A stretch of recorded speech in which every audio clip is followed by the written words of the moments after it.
Why democracy fails. Today we will discuss the shortcomings of democracy from an Islamic viewpoint and why Muslims must reject this system as fundamentally incompatible with the principles of Islam.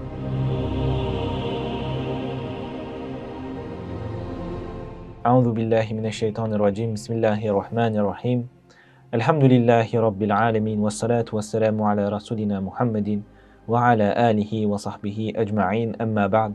Islam is clear on one fundamental point. The only acceptable form of governance is the one where sovereignty is entirely with Allah. The Qur'an and the Sunnah form the constitution of Islamic governance. Allah says in the Qur'an, أَلَا لَهُ الْخَلْقُ وَالْأَمْرُ تَبَارَكَ اللَّهُ رَبُّ الْعَالَمِينَ. Be aware, the creation and the command belong only to Allah. Blessed is Allah, Lord of all worlds. And in another verse, يا أيها الذين آمنوا أطيعوا الله وأطيعوا الرسول وأولي الأمر منكم فإن تنازعتم في شيء فردوه إلى الله والرسول إن كنتم تؤمنون بالله واليوم الآخر ذلك خير وأحسن تأويلا.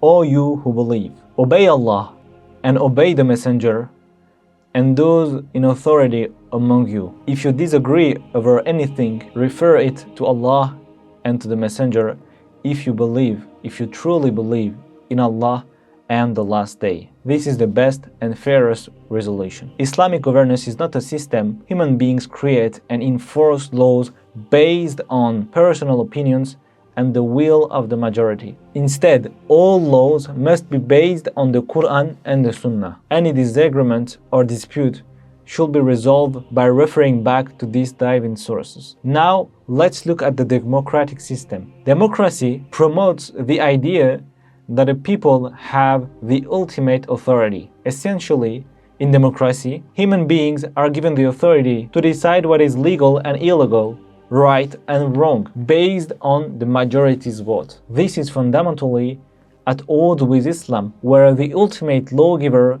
is Allah alone. For example, laws about issues like abortion, same-sex marriage, or gambling are decided by majority vote or court ruling. These decisions may change over time based on what society feels is acceptable at a given moment. This kind of human-based lawmaking completely disregards the moral standards set by Allah in the Quran. Human beings by nature are biased, flawed, and driven by personal desires, which makes them unsuitable to act as lawmakers. In democratic systems, lawmakers can easily legislate in their own interest, creating laws that benefit certain groups or individuals rather than ensuring justice for all. Majority rule often results in injustice, as history has shown with practices like segregation and slavery, where the majority supported deeply unjust systems. This highlights a major flaw in democracy. It assumes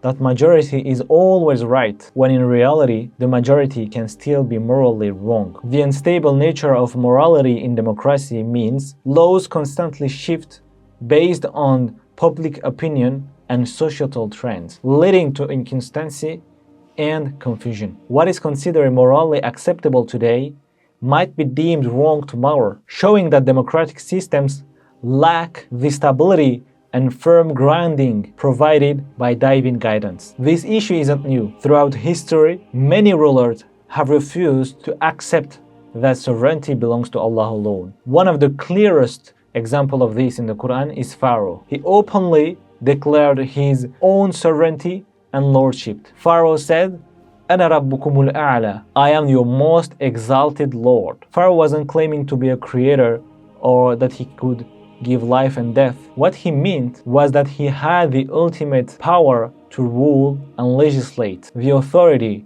to decide what is right and what is wrong. In modern terms, he declared himself as the ultimate lawmaker. Today, democratic systems echo this idea by giving ultimate legislative authority to human beings rather than to Allah. The system is built on the principle that human beings, through their elected representatives, make the laws. This mirrors the arrogance of Pharaoh, who rejected Allah's authority and claimed it for himself. When political parties and leaders call to participate in democracy, they are essentially inviting us to accept a system where Allah's laws are set aside in favor of laws made by people. This is a direct challenge to the Islamic principle that Allah alone has the right to legislate. Muslims must remain vigilant and avoid this, no matter the justification or circumstances. By calling people to democracy, proponents of this system elevate human judgment above divine guidance. In doing so,